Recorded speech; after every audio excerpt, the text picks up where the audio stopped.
we're going to pretend that Vegeta is this very smart robot, right?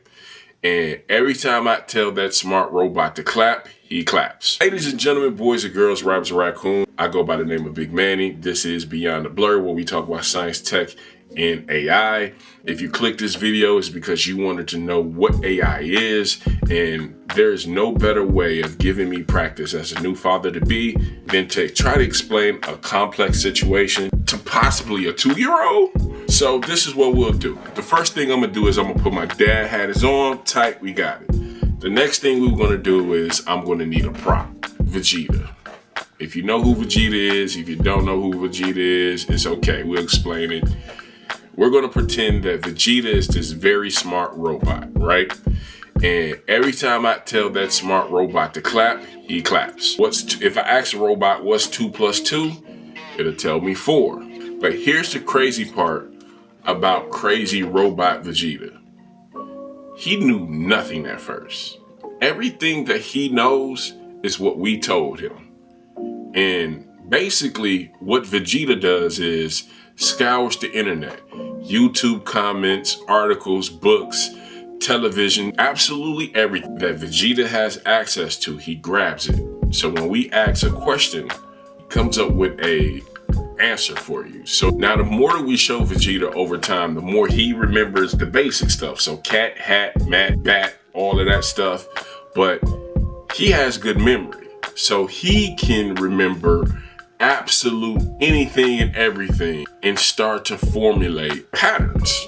Vegeta is a super sponge, and whatever we give him, he soaks up. Without dropping an ounce of water, he just soaks it all up. He does not think like people, he predicts and repeats. And then when it's all said and done with, he makes an educated guess.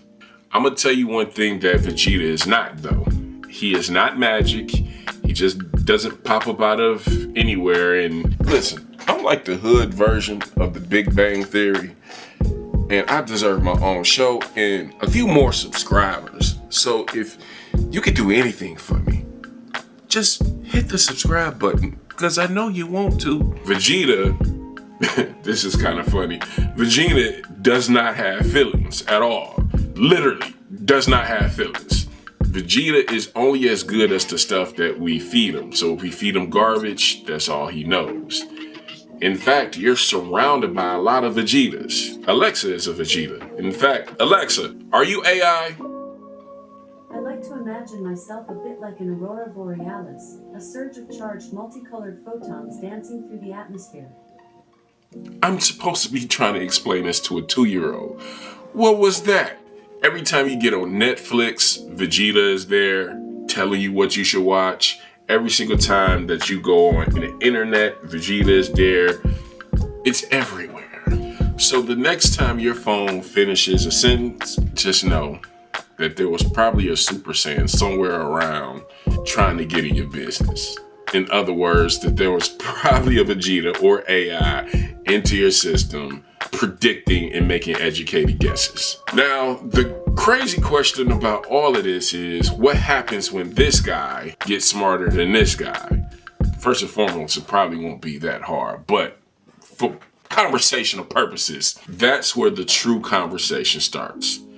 When AI becomes smarter than humans, it has soaked up all of our knowledge and can make better educated guesses than us, then that's just an episode for the next time. I think this is kind of wearing on me. I don't know. I think I'm ready. Don't you guys think I'm ready? If you think that this gave you any type of value, or maybe you just laughed at I don't know, hit the subscribe button and we can do this again, because there is so many things with technology and science that we can explain to a 2-year-old.